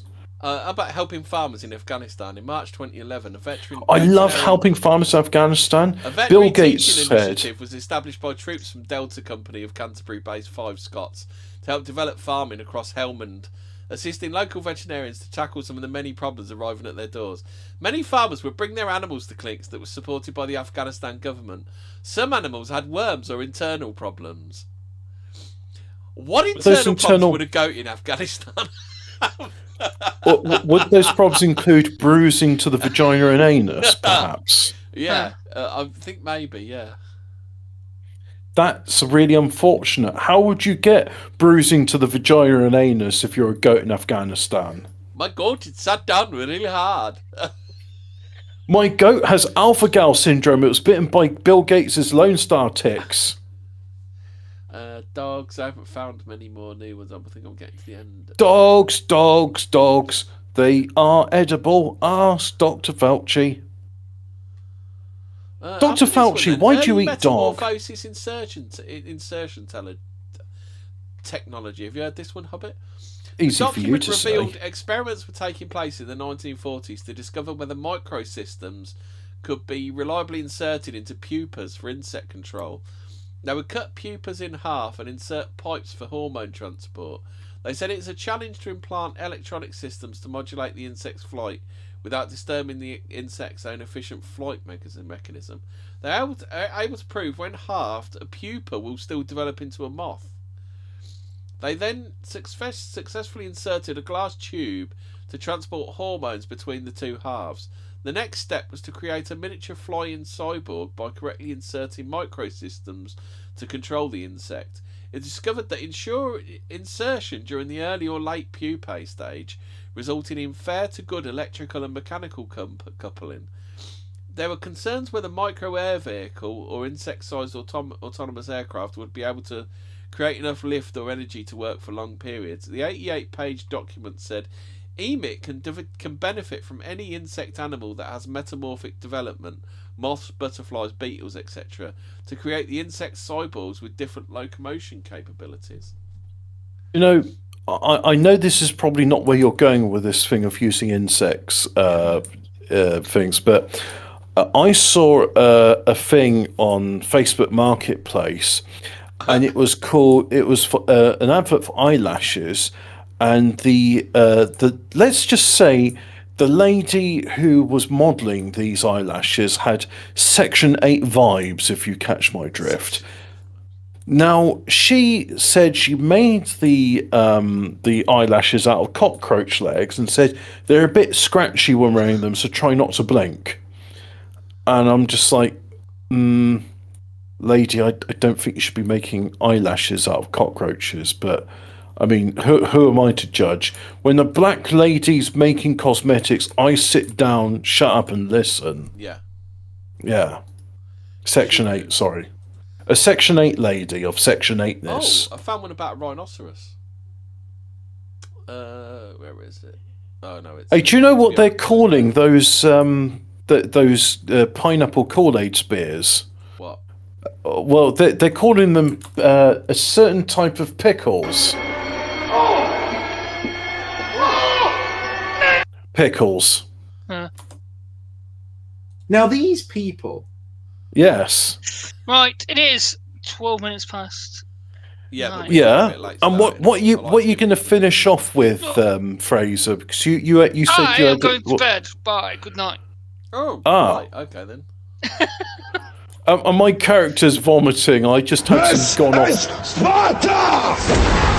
He ate an expired tuna salad MRE ration, and I don't think it worked too well. Oh god, dear. that sounds like it's bad. So he Fraser's declaring vomited. it's the end of the show because he's going to take his ball home. Yeah. Well, I'm gonna, you know take what my phrase? fentanyl and I'm gonna go and like. Oh fuck yeah! Fentanyl. Well, We I'm got all gonna that- take some my of that- fentanyl and I'm gonna crawl up a wall or something, and I'll see you. We're on some of that good shit. Oh, remember, you use HelloFresh code bottoms up for fentanyl and homosexual friendly food because your arsehole's going to fall out and your shit's going to come out and stink. Rabbit related quote because Alphabet Cat said Watership Down did warn us about it. Tell us about your conversation with your dad about Watership Down because that is funny, I bet. Yeah, so my dad was like, oh, I don't think that book's really realistic. It's like, with Dad, look, he studied rabbit behaviour and they really do that sort of thing. Yes, they are violent and they do try and disembowel one another. He's like, what, rabbits? And it's like, yeah, believe it or not, the book's actually won awards for like how accurate it is. And he's like, but I thought rabbits were nice. And it's like, yeah, they are nice, Dad, but they're also violent. You know, they can be both things at the same time, unfortunately. Fauci and Mother Teresa, shocking similarities, says Friar Hellenbach. Well, you see, one of them would experiment on animals, and the other one would experiment on Hindus, and there's some, Oh. Alphabet Cat would like to remind us, in Korea, dog isn't just for Christmas. Hopefully there's some left over for Boxing Day as well. Yeah, yes, that is also popular in Cantonese. That's going to go down cuisine. really well for that bloke that said we were, I don't know, evil, bigot, racist murderers or something. Did he say wibble wobble? I've been disgusted, and you'll never got the BBC that He said attitude. these are just like horrible, horrific tropes. Do you remember that one? Well, that to me sounds like a bigoted and unfounded opinion, and that guy should educate. To me, it sounds like you're speaking from a place of ignorance, and you need to get some education on what our show is about. He needs to get some education, doesn't he? Yeah, you need to like and subscribe. Well, you need to subscribe, leave a comment for the algorithm, and if you liked the episode, then press the like button. If you didn't like the episode, there is a button for that. Still press the like button. Yeah, well, I'm saying there is a button for that. Just remember, it's a huge thing for us, and it's a small thing for you. Oh, just Don't briefly forget to aside. like, subscribe, ring the notification bell. I'm trying to think of all the tropes I hear on all the YouTube. Well, you can go to our merch store, which is ks.teespring.com, and You know, you can show your support for Fortean Words by wearing a beanie. We need to find out if Stephen Dawson has one. We need to change it to Stephen Dawson's merch. But more people should watch Stephen Dawson. He's a very wholesome fella. No, they should not. And he doesn't wipe his bum on the shelves in Tesco and all that, because he wouldn't even do that anyway. No. Less people need to watch Steve Dawson. Thank you. We need to protect and gatekeep these precious assets. They're not. Do you think he'd do that? Do you think he'd wipe his bum on the shelf? All I'm saying is that Steve. No, but local Asda maybe. All I'm saying is Steve Dawson would never ever wipe his bum on the corner he would do of. That anyway.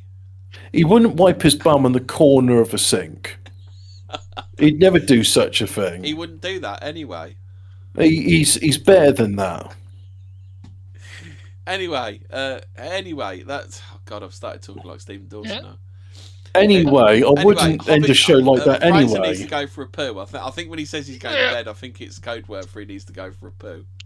Well, it is better to have a poo before you go to bed. Yes. Are you sure about that? If you are going to poo, always poo before you go to bed, because otherwise you have to roll over in it and then it goes cold and it's not. Unless your name is Hamberlin Reed, in which case, knock yourself out. Yeah, just wipe it on the corner of the sink with a rag on it.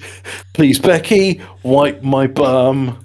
I've had a bad case of diarrhea. Bad case of diarrhea. Oh, that's a great song. I think we need to get a Rumble wallet, and then we can get donations, and we can. Is that like a code for Carmelo Anthony's pussy lips? the Rumble wallet. The Rumble wallet. That's the prison pocket, not the Rumble wallet. Oh! I thought this was a new lexicology that the Section 8 gentlemen have just come up with.